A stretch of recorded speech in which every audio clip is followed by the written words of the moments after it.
अरनिया के बन्ने वाले ग्रां जब्बोवाल आयोजित एक समारोह साबका विधायक अश्विनी शर्मा उनकी मौजूदगी नैशनल कॉन्फ्रेंस ते PDP के कई वर्करें BJP ज्वाइन की। इस मौके अश्विनी शर्मा होरें गलाया जे लोग प्रधानमंत्री होंदे सबका साथ सबका विकास का समर्थन करते हैं।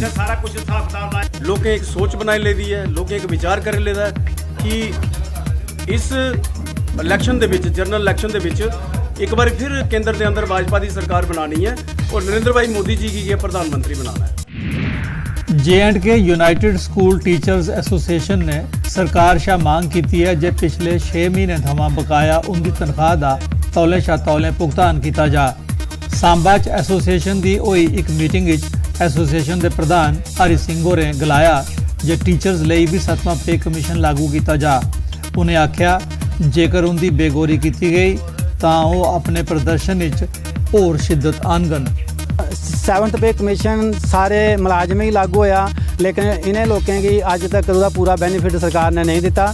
और असा ये फैसला किया कि अगर सरकार ने साडियां मंगां शीघ्र नहीं मनिया तो 29 तारीख की प्रेस क्लब के अंदर एक बड़ा विरोध प्रदर्शन होगा और जिसकी जिम्मेवारी पूरी। पुंछ जिले की मंडी तहसील के लोअल बेला ग्रां के लोगों की रोज़ाना झूला पुल राहें आओ जाई करना पौंदी है।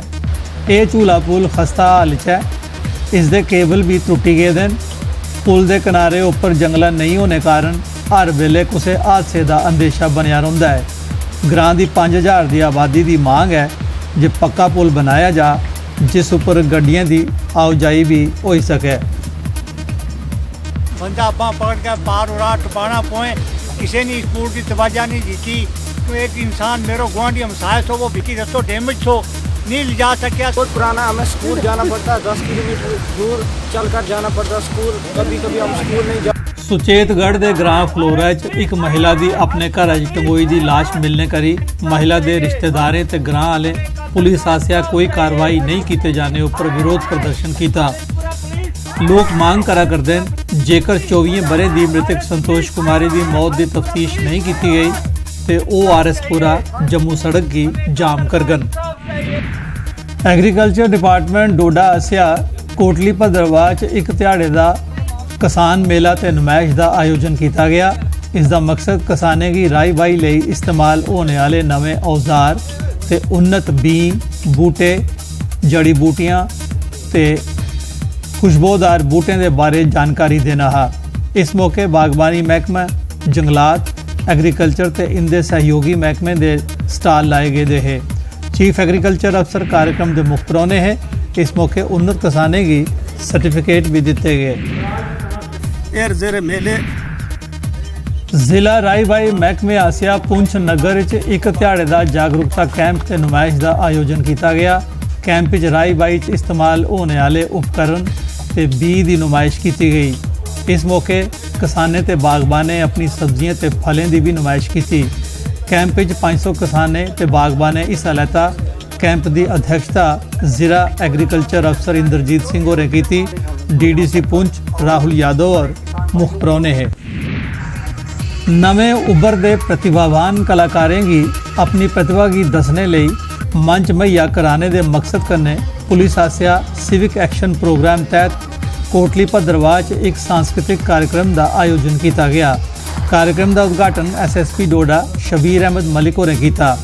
ADC भद्रवाह डॉक्टर रवि कुमार भारती कार्यक्रम के मुख्य परौने हैं। कार्यक्रम में बैंड ऑफ भद्रवाह ते नव दुर्गा कला मंच के अलावा भद्रवाह के 70 कलाकारें हिस्सा लेता।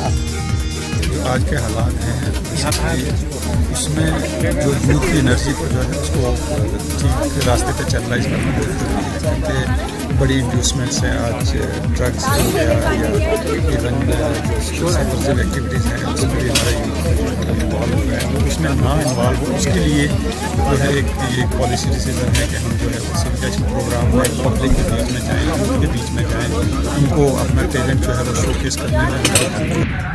आने वाले महीने च बैसाखी त्यौहार के मद्देनज़र डिस्ट्रिक्ट एडमिनिस्ट्रेशन पुंछ आसिया एक मीटिंग लाई गई।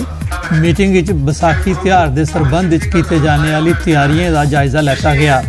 डेरा नंगाली साहब विच लगने वाले बैसाखी मेले के मद्देनज़र बिजली, पानी, साफ सफाई, सिक्योरिटी, हैल्थ वगैरह की सुविधा मुहैया कराने के संबंध विच जरूरी दिशा निर्देश दिए गए। मीटिंग विच डेरा नंगाली साहब, गुरुद्वारा कमेटी, जिला गुरुद्वारा प्रबंधक कमेटी, ਵੱਖ-ਵੱਖ समाजी ते धार्मिक संगठनों के नुमाइंदे भी हिस्सा लेता।